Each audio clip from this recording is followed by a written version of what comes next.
Japan Expo, une fois de plus, on va aller se balader un petit peu autour des stands de mode, des jeunes créateurs. Et il y a donc cette année encore un espace qui leur est réservé, comme vous pouvez le voir, c'est dans ce coin-là.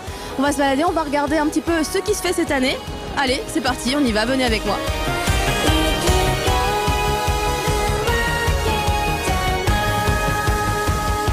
Tout de suite, on commence sur Bonbon Maléfique. J'aime bien, c'est mignon, ça brille en fait, voilà, c'est surtout ça. Ça brille et les filles, elles aiment bien les trucs qui brillent. C'est la première fois que je viens cette année. Et vous proposez quoi comme genre de produits? Donc plutôt des objets qui brillent? C'est beaucoup de bijoux et d'accessoires à cheveux dans un style Lolita et victorien. Ouais, effectivement, je vois que vous utilisez beaucoup des perles et beaucoup de strass. C'est quelque chose qu'on voit pas beaucoup forcément chez les autres stands, non? Bah, c'est que je m'inspire beaucoup de la mode Lolita, mais pas un style trop sweet, plutôt classico ou gothique. Oh mon Dieu, je crois qu'il y a des vêtements pour bébé. Ah, qu'est-ce qui vous a donné l'envie en fait de créer une gamme pour les tout petits? En fait, je suis métisse franco-japonaise et j'ai toujours beaucoup aimé les tissus japonais. Et étant moi-même enceinte, j'ai eu vraiment envie de faire une collection pour les tout petits. Et c'est vraiment les matières qui leur vont le mieux à cet âge-là. Les tissus sont importés du Japon et je fais tout de la conception à la fabrication. Et je vois que vous n'avez pas fait que des petits kimonos, puisque ça s'appelle Kimono Rikiki, mais en fait il y a un petit peu de tout, il y a tout l'attirail. Absolument, j'ai fait également une gamme de petites robes. Je fais également des gigoteuses, bavoirs, des petits tabliers. Enfin, j'essaie d'élargir la gamme au maximum. Your Moon Bunny. The most popular goods are our sweet little guys. This is ice cream bears and ice cream bunnies. And what is your inspiration? It all makes me think about from the brand Sanrio. There are two twins. Here there are the little twins. Yes. Is it one of your inspiration? Actually, yes, because there is a lot of pastel colors there, so we love to work in fairy cake style. And our most inspiring thing is Lolita fashion and kawaii fashion itself. Je vois que vous avez fait des Hello Kitty Avengers. Pourquoi? J'ai vu les modèles sur internet et j'ai trouvé que le détournement était très sympa. C'est fait en perles à chauffer. Quand je les porte, par exemple pour aller travailler, dans le métro, je vois des petits regards de connivence, les gens reconnaissent les personnages ou les jeux et ça c'est super sympa. C'est venu d'où cette idée de faire des petits bijoux avec de l'origami, avec du papier et avec du tissu? Alors en fait, j'ai vu sur quelqu'un des petites grues et puis j'ai eu envie et comme je savais déjà en faire, du coup j'en ai monté et en fait petit à petit j'avais les copines de copines, tout le monde qui en a voulu mais en fait voilà, j'aime l'origami depuis toujours mais ça m'était jamais venu à l'idée de les monter en bijoux. Ça c'est un art spécial, c'est le Tsumami Saiku et c'est l'art de plier des petits carrés de tissu pour former des pétales de fleurs. Donc votre stand s'appelle Kaneko Shop. Et votre spécialité, donc, c'est de tricoter, de tisser? Alors en fait, je suis passionnée par l'artisanat traditionnel japonais. Donc aussi bien les côtés kawaii avec ce qu'on appelle l'amigurumi, c'est les petites poupées au crochet et tout ça.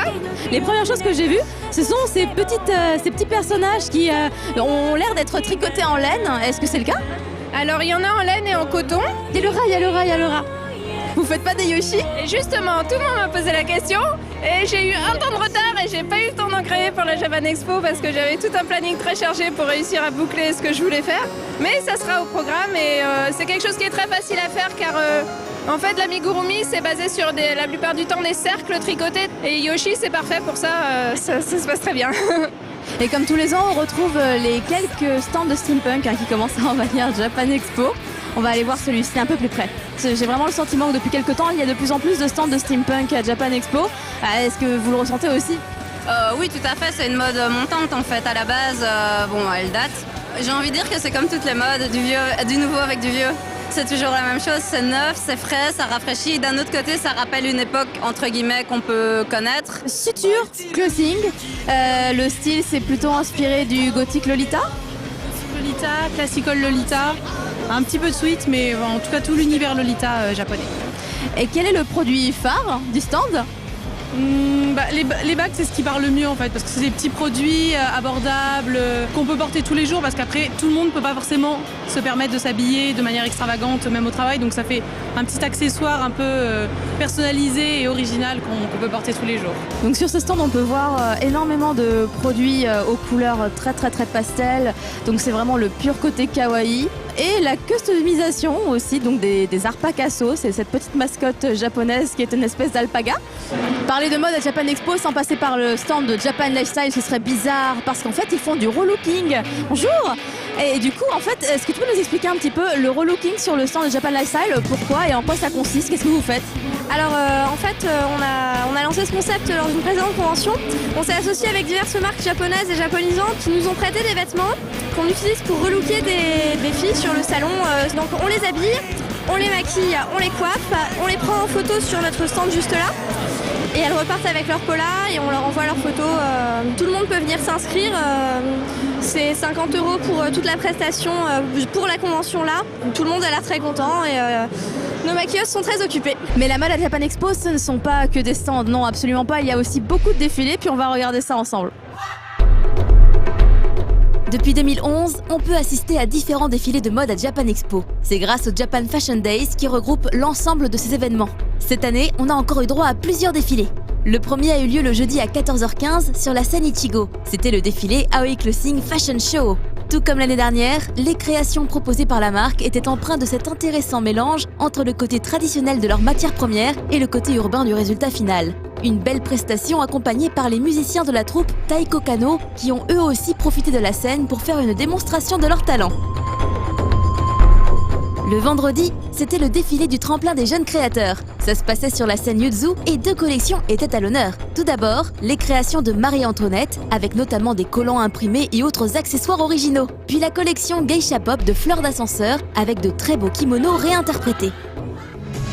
Le samedi, c'était le défilé de mode de Japan Runway. 3 marques venues tout droit de Tokyo sont venues parader sur la scène Yuzu. Les gens ont ainsi pu profiter des créations de Moussi, Sly et Rienda. Ici, rien de vraiment farfelu. C'est plutôt casual, donc des vêtements que vous pourriez mettre au quotidien. Avant que les mannequins ne montent sur scène, la jeune Ikeda Ayane a poussé la chansonnette pour faire découvrir quelques-unes de ses chansons au public, la chanteuse étant elle aussi une professionnelle de la mode au Japon.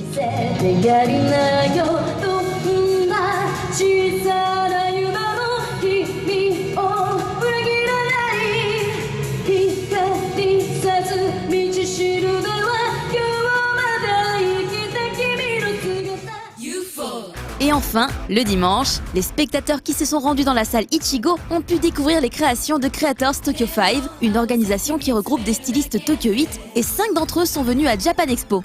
Les premières à défiler furent les créations de Neb Arando, une collection mignonne avec un petit côté classique.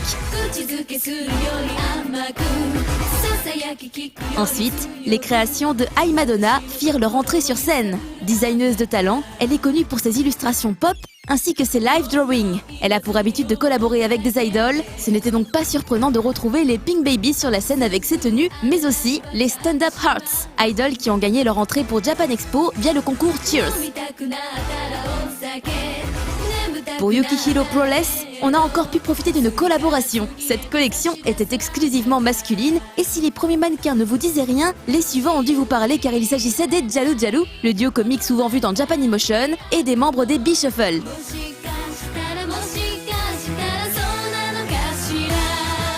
Pour la marque Kapua, on retrouvait une note légère dans des tenues colorées qui rappellent la nature. Pour Motonari Ono, il y avait un peu plus de froufrou, de dentelle et de soie. Et cette fois, ce sont les Orange Port qu'on pouvait voir défiler. Et pour le final, on pouvait admirer les jolies jambes des membres du groupe Le Lien qui devrait débuter en major très bientôt.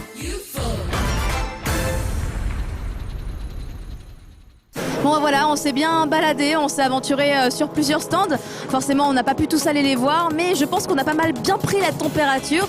Et c'est vrai que si on retrouve pas mal de choses qu'on a déjà eu l'occasion de voir aux précédentes éditions, on sent qu'il y a une petite tendance qui se dessine, par exemple pour le steampunk. Et je dois reconnaître que de mon côté, à titre vraiment perso, j'ai eu le gros coup de cœur sur tout ce qui avait un petit côté traditionnel cette année à Japan Expo. J'ai l'impression qu'ils ont été de plus en plus originaux, les gens. Et là, ça m'a beaucoup plu. J'espère que vous aussi. À bientôt!